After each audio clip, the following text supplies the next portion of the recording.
ekskavasi yang kita lakukan ini bersifat penyelamatan. Ada 3, ini yang candi ketiga. Di atas sana ada, di sisi timurnya ada candi 1, candi 2, ini yang candi ketiga. Untuk candi ini baru tahap 1.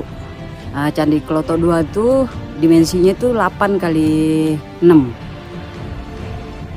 Terdiri dari, itu masih pada sampai badan candi ya. Diduga badan candi itu di atasnya, pada puncaknya itu kita nemuin sumuran sampai kedalaman 184. Candi yang di Klotok 2 itu juga sama Candi Klotok 3 ini, berbahan bata dengan 2 pintu yang menghadap ke barat. Candi Klotok 2 itu banyak kan motif geometris. Dia tidak raya seperti candi-candi yang pada umumnya. Seperti juga yang Candi Klotok 3 ini. Nggak ada motif, belum dapat motif sama sekali kecuali pada dindingnya ada sisi gentaknya. Perbedaan arsitekturnya nggak ada. Cuman hanya pada dimensi candi. Kalau yang di atas kan lebih panjang, dia berbentuk persegi panjang. Pada Candi Klotok 1 itu, Candi Klotok 2 denenya persegi 4 sama ini, hanya pada ukuran. Kalau yang Candi Klotok 3 ini ukurannya 6 kali 450 cm. Candi Klotok 3 ini denah strukturnya ini diperdalam untuk menemukan level tanahnya. Untuk Candi Klotok 3 ini di tahap pertama ini mungkin akan berlanjut ke tahap kedua untuk level tanahnya, untuk dikupas seluruh denah candi ini. Selanjutnya kalau kita melihat sebaran di sekitar Gunung Klotok ini, untuk kedepannya mungkin diperlukan survei penyelamatan untuk mengungkap semua potensi arkeologisnya di Gunung Klotok ini. Jangan lupa like, komen, dan subscribe YouTube channel Mojokerto TV. Semoga bagi yang sudah subscribe selalu diberi kelancaran, kesehatan, dan rezeki yang melimpah. Untuk mengetahui latar sejarah dari situs yang ada di area Gunung Klotok, termasuk Gua Silomangleng dan juga percandian yang ada di area Gunung Klotok, itu kita bisa merujuk pada 2 angka tahun. Yang pertama, sebuah ukiran naga berada di sebuah ceruk. Itu kalau kita baca untuk menjadikannya angka tahun berbunyi Nogo Mangleng Selo Guwo. Nogo itu bernilai 8, leng atau cerukan itu bernilai 9, dan guwo juga bernilai 9. Nah, untuk menjadikannya angka tahun, kita balik pembacaannya dari belakang, 998 Saka. Nah, yang kedua, angka tahun yang berada di sebuah tiang ya, fragmen tiang. Di sana tertulis angka tahun 1353 Saka. Kita simpulkan bahwa peradaban atau kebudayaan di sekitar Gunung Klotok itu dari masa ke masa, dari Kerajaan Panjalu, Singosari hingga Majapahit terus dikembangkan.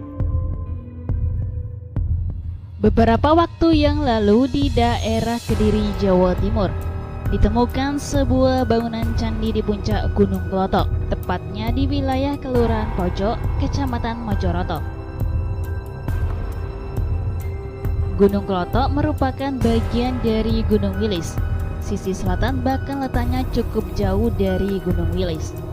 Gunung Klotok memiliki ketinggian sekitar 536 meter di atas permukaan air laut. Saat dilakukan ekskavasi oleh tim BPJB Jawa Timur pertengahan September 2018 lalu, diketahui bangunan candi sebelumnya hanya tampak bongkahan bata berserakan.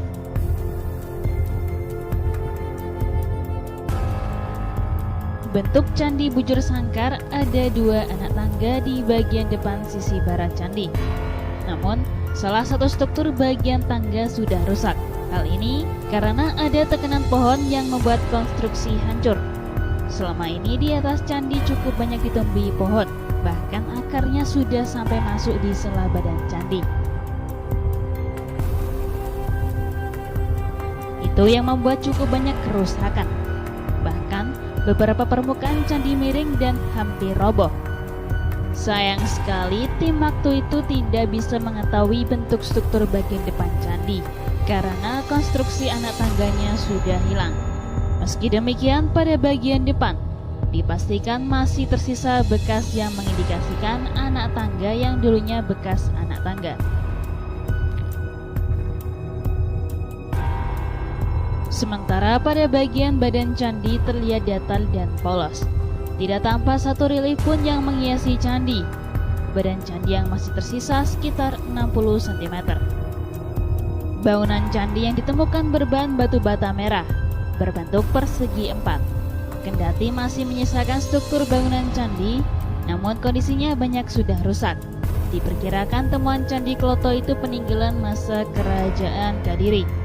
Ini berdasarkan sebuah benda yang bisa jadi indikator yang dapat menunjukkan era pembangunan candi, yaitu benda berupa peripi yang ditemukan di bagian pojok luar candi sisi barat laut.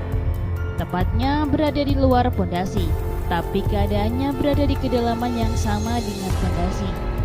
Kemudian peripi dibawa ke BPCB Jatim untuk dianalisis untuk menentukan masa peripi yang terdapat uang kepeng tersebut dibuat.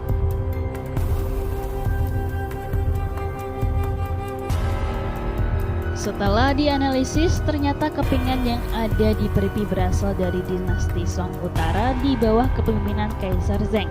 Kaisar Zheng menjadi kaisar antara tahun 1111 hingga 1117.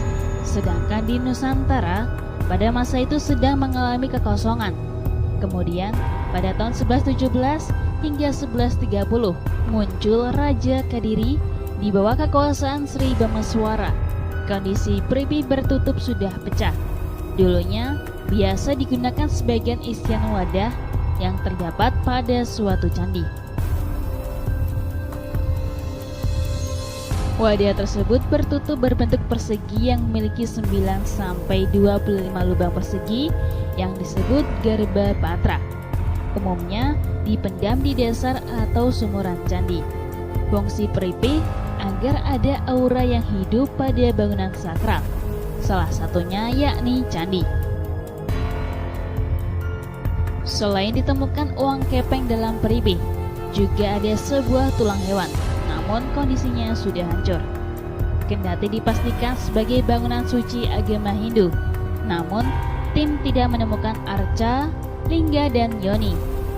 Berdasarkan keterangan warga sekitar, penemuan Candi Kloto terdapat cerita bahwa nama Gunung Kloto berasal dari gabungan dua kata, yaitu Kolo dan Tok. Kolo yang berarti bahaya, sedangkan Tok berarti hanya, sehingga Kloto oleh warga disebut gunung yang sangat berbahaya.